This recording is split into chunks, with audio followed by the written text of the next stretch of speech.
Everyone, welcome back to explore literature. तो ये unit 4 का सेकंड पार्ट है for the GE nationalism in India. यहाँ पे हम बात करेंगे women movements and anti caste movements की। तो सबसे पहले बात करते हैं विमेन मूवमेंट्स की। तो इसके कुछ हम स्पेसिफिक टाइम पीरियड्स की बात करेंगे कि किस तरीके से अर्ली रिफॉर्म्स हुए, फिर सब जो स्वदेशी बॉयकॉट मूवमेंट था वो आया।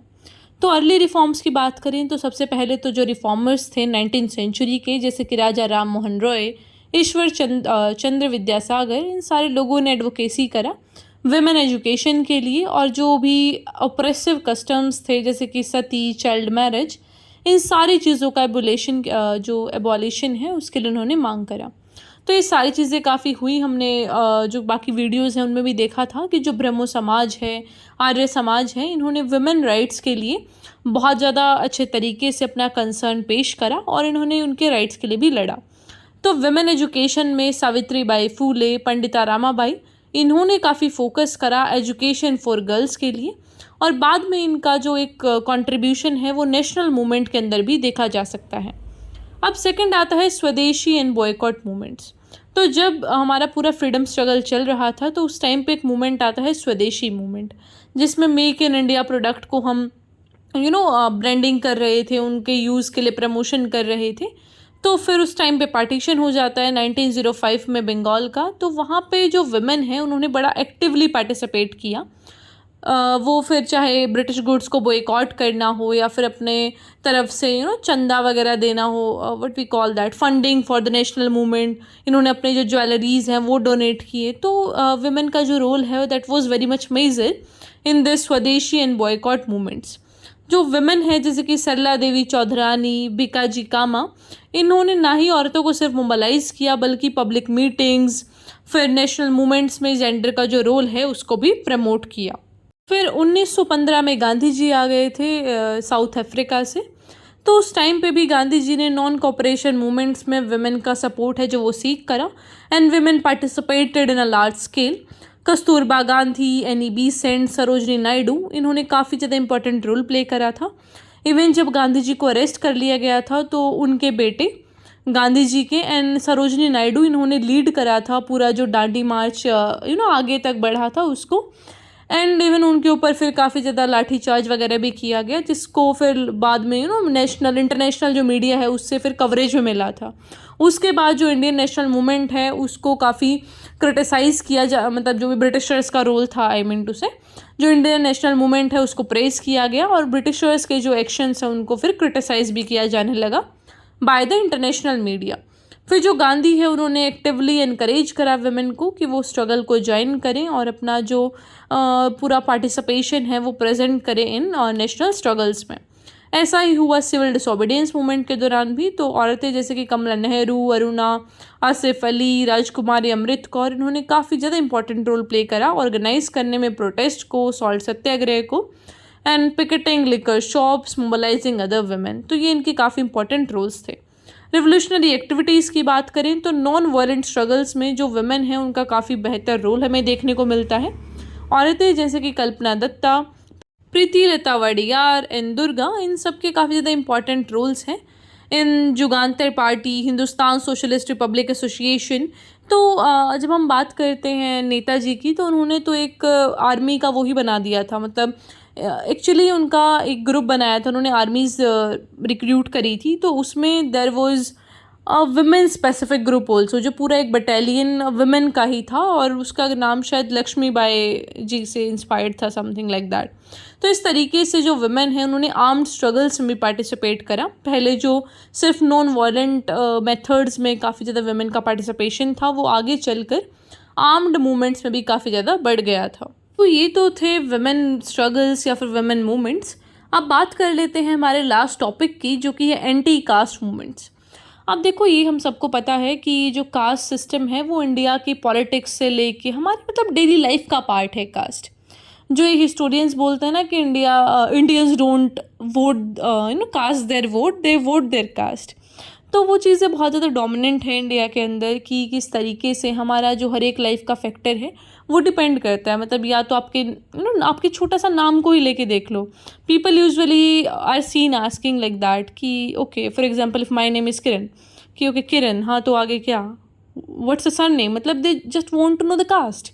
तो वो चीज़ें बड़ी कॉमन है हमारे यहाँ पर, हमारे यहाँ पे बुरा भी नहीं लगता फिर किसी को, because we have internalise this. तो ये जो पूरा कास्ट सिस्टम है वो इतना डीपली रूटेड है हमारी सोसाइटी में। तो इनिशियली क्या हुआ था कि जब इंडियन स्ट्रगल चल रहा था, मैंने आपको लास्ट पार्ट में बताया कि हर एक इंसान, हर एक सेक्शन ऑफ सोसाइटी अपने ही स्ट्रगल लड़ रहा था। तो जैसे कि ये दलित्स की अगर हम बात करें, अनटचेबल्स की, तो उन लोगों का अपना ही स्ट्रगल था। They were not fighting against the Britishers, बल्कि जो डॉक्टर अंबेडकर हैं वो तो ये कहते हैं कि ब्रिटिशर्स ने आके हमारा कुछ भला कर दिया। अदरवाइज जो कास्ट हैं, ये अपर कास्ट वाले लोग, ये ब्राह्मण्स, ये तो हमें एक्सप्लॉइट ही कर रहे थे। तो बेसिकली कुछ ऐसा नैरेटिव था। मैंने आपको थोड़ा बैकग्राउंड बता दिया है। अब बात कर लेते हैं कुछ मूवमेंट्स की कि कौन कौन से एंटी कास्ट मूवमेंट्स आए जिन्होंने कास्ट को लेके थोड़ी जागरूकता पेश करी लोगों के सामने।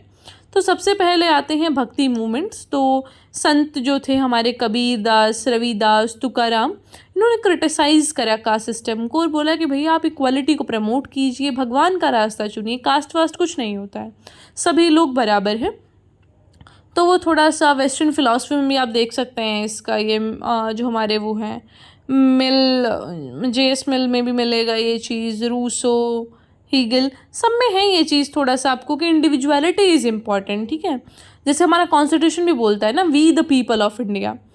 अब करने को होता तो we are very much into religion, तो हम ये भी लिख सकते थे कि in the name of god, कि भगवान ने हमें कॉन्स्टिट्यूशन दिया है, जैसे जर्मनी वालों का है, सऊदी अरेबिया वाले में भी गॉड का नाम है प्रेजेंट। तो ऐसा हमने नहीं करा।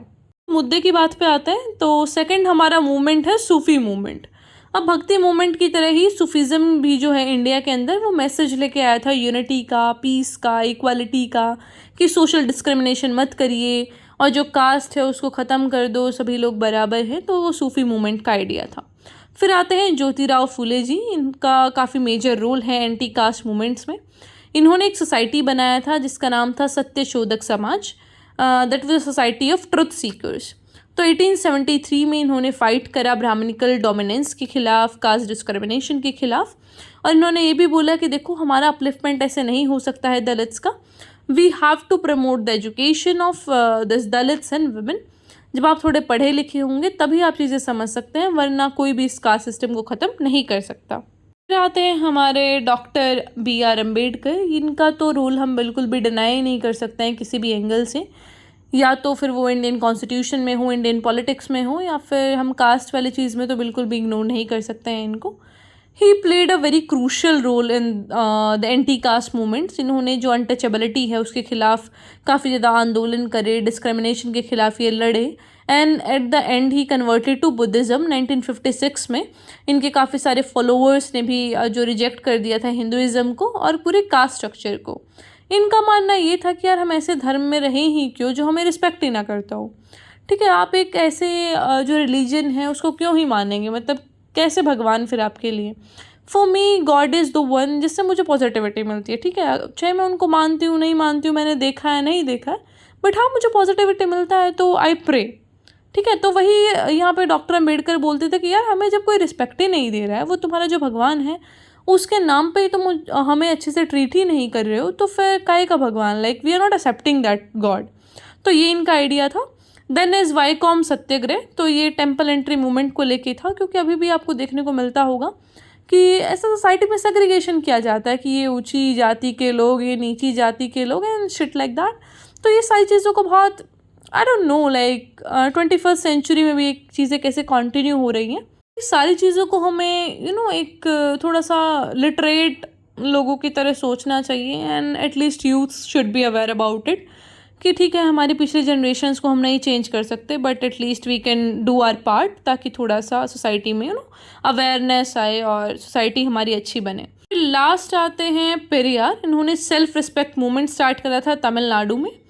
ये साउथ में काफ़ी इन्फ्लुएंस रखते थे, एंड इनका काफ़ी ज़्यादा मेजर रोल है एडवोकेट करने में, कास्ट को रेडिकेट करने में, प्रमोट करने में रैशनलिज्म, एथिज्म। ये रिजेक्ट करते हैं हिंदू ऑर्थोडॉक्सी को, ब्राह्मणिकल डोमिनेंस को, and he also sought to uplift the Dravidian people जो कि नॉन ब्राह्मण्स हैं, कि उनका सोशल और पॉलिटिकल जो है वो रिफॉर्म हो। तो इस तरीके से ये पूरा यूनिट आपका ख़त्म होता है। आई होप आपको समझ आया होगा। अगर कोई भी क्वेश्चन क्वेरी है कुछ भी, तो you can ask me in the comment box, also please give your feedbacks and this are very important for me, okay. अगर आप बताएंगे किस तरीके से आपको पढ़ना है तो वो चीज़ें आपके लिए भी बेनिफिशियल होंगी और मेरे लिए भी। All right, so and you can also drop your topics जिस पे भी आपको नेक्स्ट वीडियो चाहिए, दैट विल बी कंसीडर्ड। आज नहीं तो कल उस पर वीडियो बना दिया जाएगा जितना जल्दी हो सकता है। All right, so thank you so much for supporting me. I will meet the next video, till then take care, stay happy, stay healthy.